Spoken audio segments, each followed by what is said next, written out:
No meio do silêncio desta manhã, uma imagem poderosa e terrível emerge das páginas sagradas. Uma besta que se levanta do mar, com 10 chifres e 7 cabeças, e em seus chifres 10 diademas, e sobre as suas cabeças um nome de blasfêmia. Diante deste poder que seduz e engana o mundo, eu vos pergunto, amados, a quem pertence a vossa adoração? Oracal da Manhã, 29 de junho, meus amados irmãos e irmãs em Cristo. Que a paz do nosso Senhor, a paz que excede todo entendimento, inunde o vosso coração nesta manhã. Sintam a presença do Espírito Santo que nos une, que nos congrega como um só corpo, como uma só alma.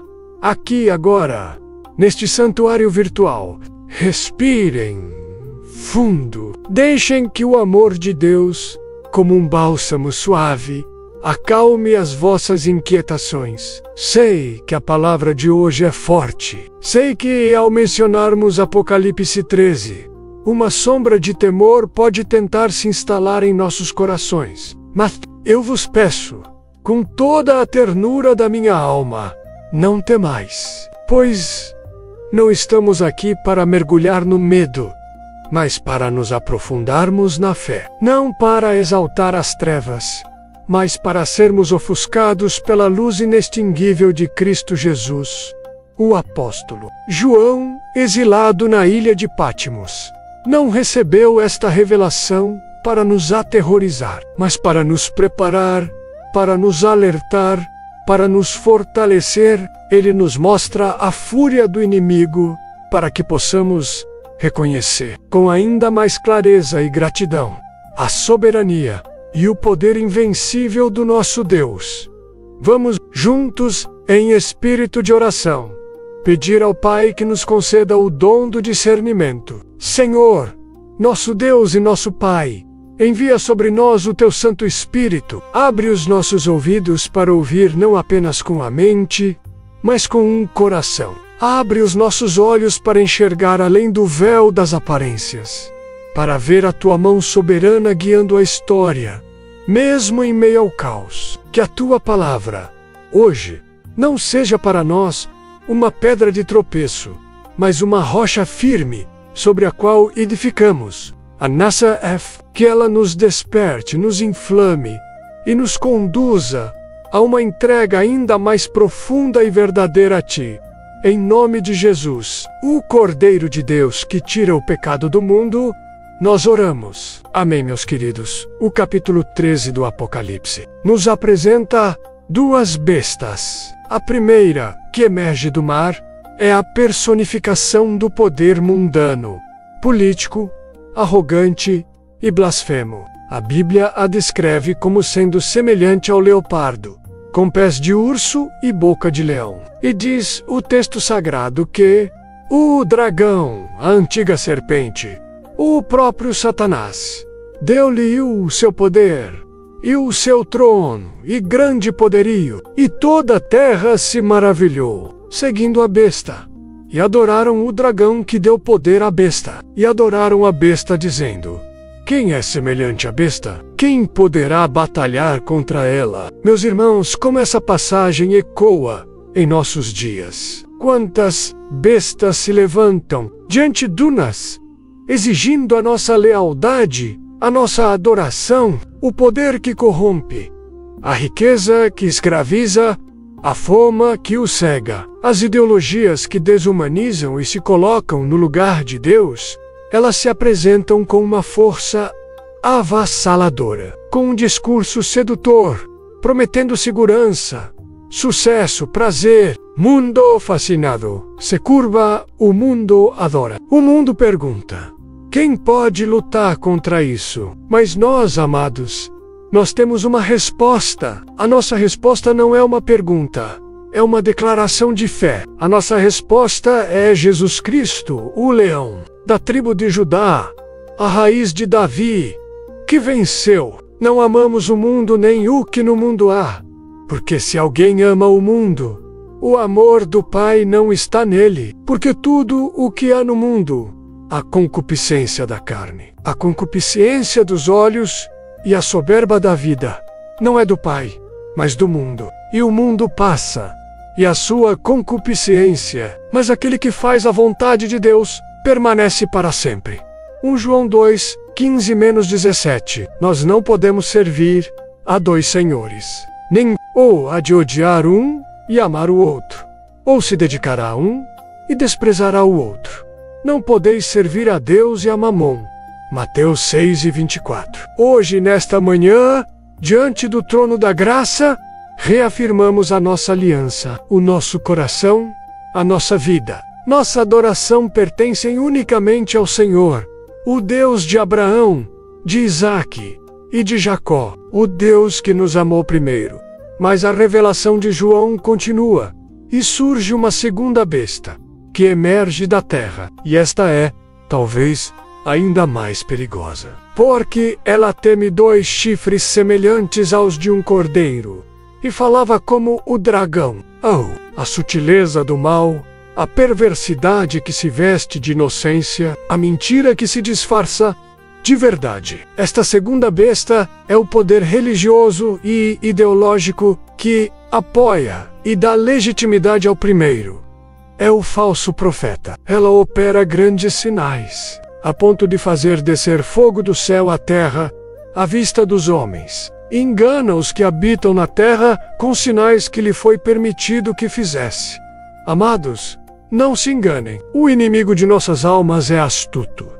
Ele não virá sempre com a cara da maldade explícita. Muitas vezes ele virá como um anjo de luz, como nos adverte o apóstolo Paulo em 2 Coríntios 11:14.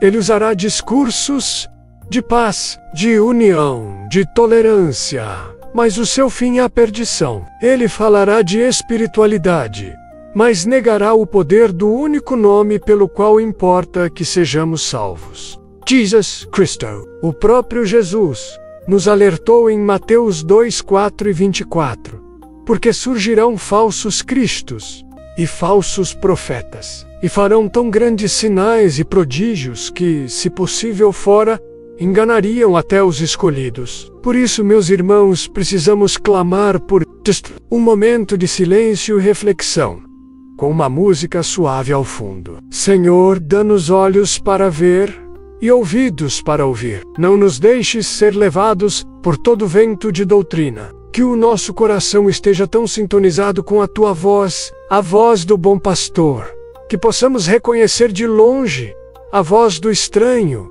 e fugir dela. Que a tua palavra seja a lâmpada para os nossos pés e a luz para o nosso caminho. Não os sinais que impressionam a multidão.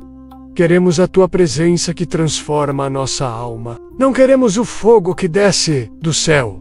Queremos o fogo do teu Espírito, que arde em nosso peito. Um fogo de amor por ti e pelas almas perdidas.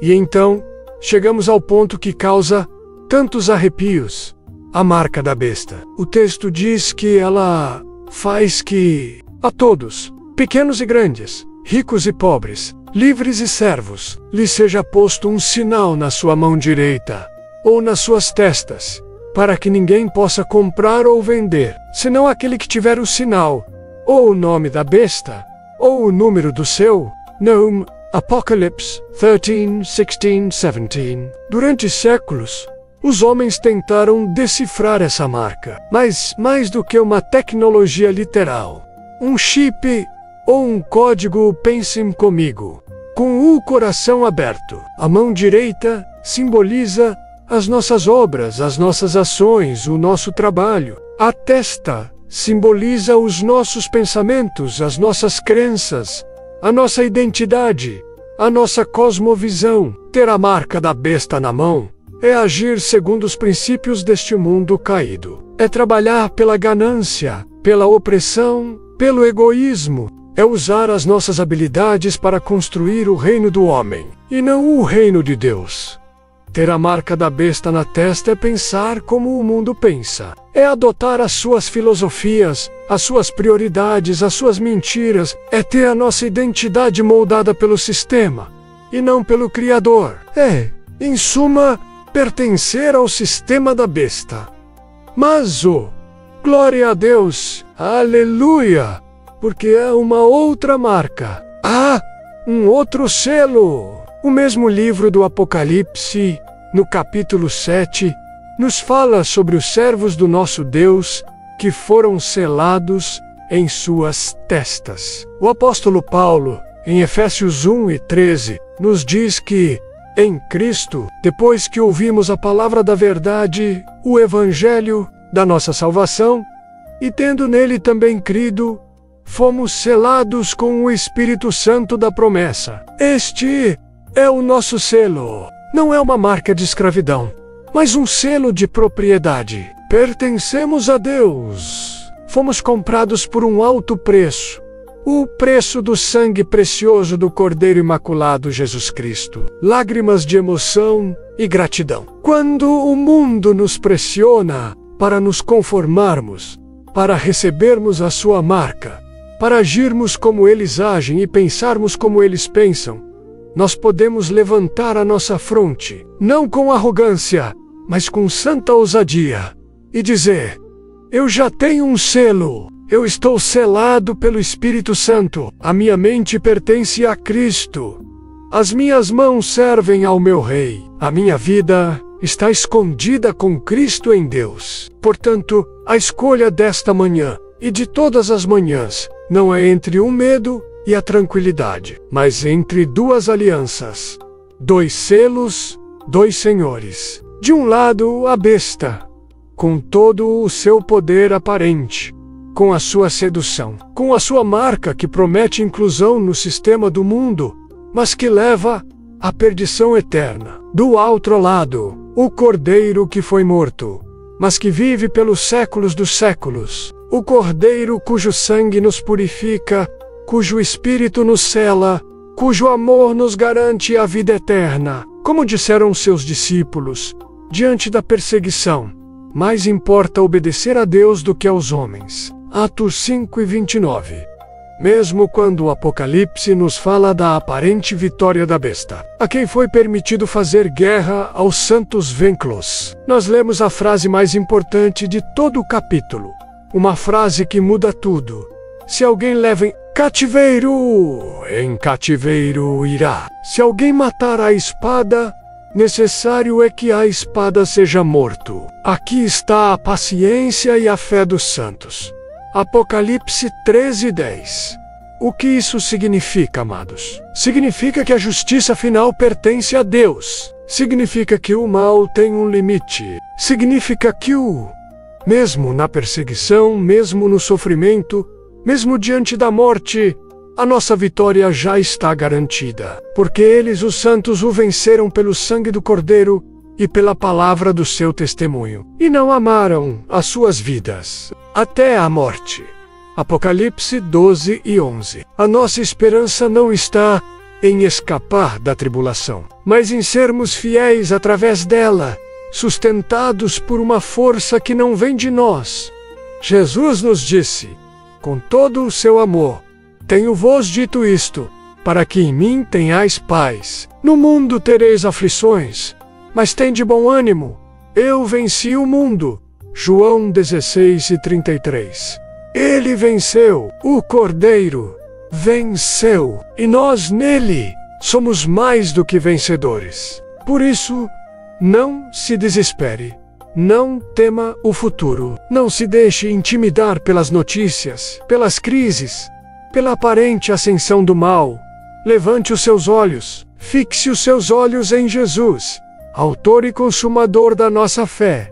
Ele está no trono. Ele tem as chaves da morte e do inferno. E nada, absolutamente nada, poderá nos separar do seu amor. Porque eu estou certo de que nem a morte, nem a vida, nem os anjos, nem os principados, nem as potestades, nem o presente, nem o porvir, nem a altura, nem a profundidade, nem alguma outra criatura nos poderá separar do amor de Deus, que está em Cristo Jesus, nosso Senhor. Romanos las 8:38-39.